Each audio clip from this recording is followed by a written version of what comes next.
Okay, so here's something that'll mess with your head a little. A 12-year-old today, middle school, pre-algebra, TikTok drama, absolutely 100% a child. But for most of human history, most cultures, most of our species' entire existence, people became parents at ages that would horrify us today. And here's the thing. It's not because ancient people were monsters. It's not because they didn't care. It's because the entire world they lived in was so completely different from ours that the rules had to be different too. So let's actually break this down, because the real story is way more interesting than you think. Start with biology, because here's a wild fact. The human body hasn't changed. Your body doesn't know what year it is. It doesn't care about child protection laws or brain development research. It just runs on the same biological clock that evolution set millions of years ago. And that clock, it hits puberty in the early teens. That's always been true. Now, in ancient populations, people were more physically active, eating less, under way more stress. So puberty actually came a little later than it does today. But we're talking months, not years. The biology was basically the same. So the real question isn't, why could they? It's, why did they? And for that, we need to talk about life expectancy, because this is where most people get it completely wrong. When historians say ancient people had a life expectancy of 35 years, most people picture adults dying in their mid-30s, like ancient dudes just keeling over while trying to farm wheat. That's not what's happening. Here's the real story. Child mortality was brutal back then. Like 30 to 50% of kids didn't make it to their 5th birthday. That's not a typo. Half of all children gone before kindergarten. When you average those early deaths into the math, you get a life expectancy of 35, even if most adults who survived childhood lived well into their 50s and 60s. So an ancient 15-year-old who made it that far, they actually had decent odds of living another 4 or 5 decades. But here's the catch. Those odds weren't guaranteed. Disease, famine, violence, the same stuff that killed half the kids kept killing adults too. So if you waited until 25 to start a family, you were betting that you, your partner, and your whole situation would still be intact a decade later. That was a genuinely risky bet. Okay, now here's something that really flips the script. The whole idea of childhood as this protected phase of life, no real responsibilities, just school and growth and play, that concept is only about 200 years old. Seriously, it came from industrialization, child labor laws, compulsory education. It's a modern invention.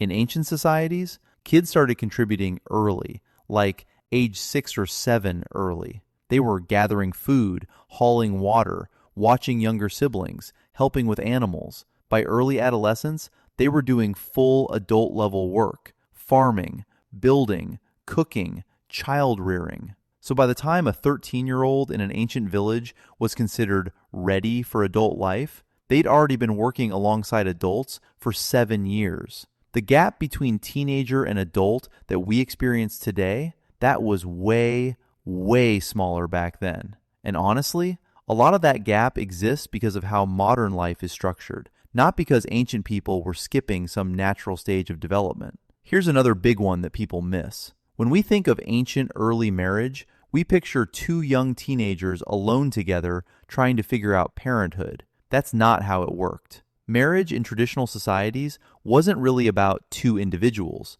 It was about 2 families, and those families stayed involved. A young mother in an ancient community was surrounded by her mother-in-law, grandmothers, aunts, older sisters, women who'd done this before and knew what they were doing. Breastfeeding, infant care, recognizing when something was wrong. All of that knowledge got passed down in real time, hands-on. She wasn't alone with a crying baby at 2 a.m.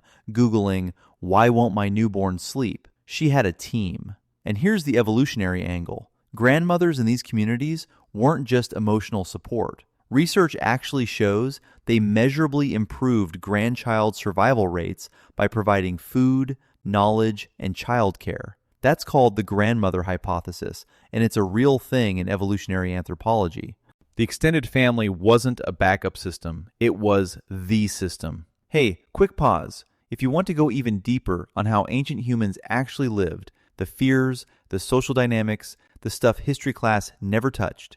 I just put together a full course called The Secret Lives of Ancient Humans. 10 modules, over 3 hours of content, plus an exclusive PDF guide. Links in the description.